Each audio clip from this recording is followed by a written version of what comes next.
보게 된 말씀 암송 기도와 암송 찬양 고린도전서 7장 40절 말씀. 그러나 내 뜻에는 그냥 지내는 것이 더욱 복이 있으리로다. 나도 또한 하나님의 영을 받은 줄로 생각하노라. 그러나 내 뜻에는 그냥 지내는 것이 더욱 복이 있으리로다.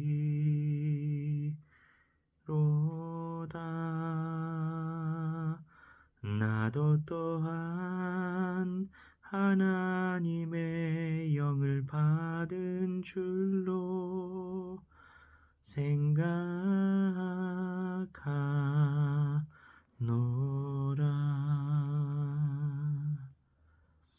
말씀 기도입니다.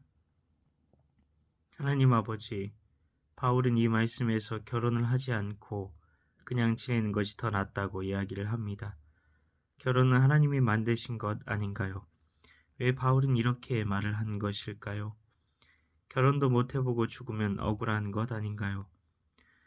창세기에서 하나님께서 사람을 남자와 여자로 지으심으로 둘이 합하여 한 몸이 될 것이라고 하나님께서 어떻게 보면 결혼도 창조하신 겁니다.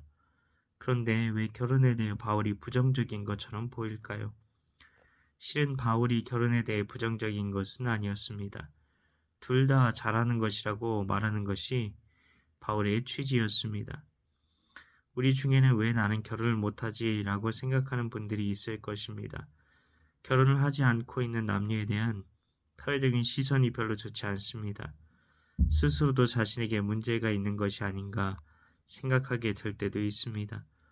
그런 이들 모두를 향해 성경은 말하는 겁니다. 이 모든 것이 주 뜻대로 되는 것이다. 우리 삶에 일어나는 모든 일들은 하나님의 허락하심 속에서 일어나는 것입니다. 그 어떤 것도 하나님의 허락하심 없이 일어나지 않습니다. 물론 하나님의 섭리라고 해서 내 선택이 개입되지 않는다는 말은 아닙니다. 그러나 모든 일은 하나님의 최종 결재가 있어야 일어납니다. 그래서 우리는 어느 정도 안심할 수 있는 겁니다. 그러면 우리는 어떤 선택을 해야 우리에게 조금이라도 더 행복한 선택을 할 수 있을까요? 하나님께서 원하시는 길은 자연스럽습니다. 그러나 하나님께서 덜 원하시는 길은 물길을 거슬러 올라가는 것 같습니다. 왜 하나님께서 원하시지 않는다고 하지 않고 덜 원하시는 길이라고 말을 한 것일까요? 하나님께서 그런 길을 선택해도 나와 함께 해 주실 테니까요. 그러면 아예 버림받은 사람들은 어쩌고요? 사울왕과 같은 사람이요. 지금 말씀 암송을 하고 계신 분들 중에 그렇게까지 하나님과 엇나갈 사람이 있을까요? 그래서 덜 행복한 길로 가게 된다 말하는 것입니다. 결혼뿐 아니라 다른 수많은 선택지의 홍수 속에 우리는 살아갑니다. 그때 주님과 평소의 말씀으로 동행한 이들은 자연스러움 가운데 주님과 행복한 동행을 할 수 있는 겁니다. 하나님 아버지, 우리가 주님의 섭리에 대해 다시 한번 묵상할 수 있는 시간을 주셔서 감사드립니다. 하나님의 선하신 섭리를 찬양합니다.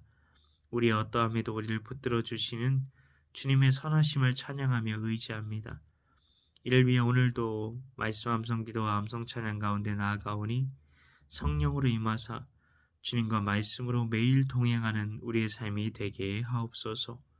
믿고 감사드리오며 예수님 이름으로 기도하옵나이다. 아멘.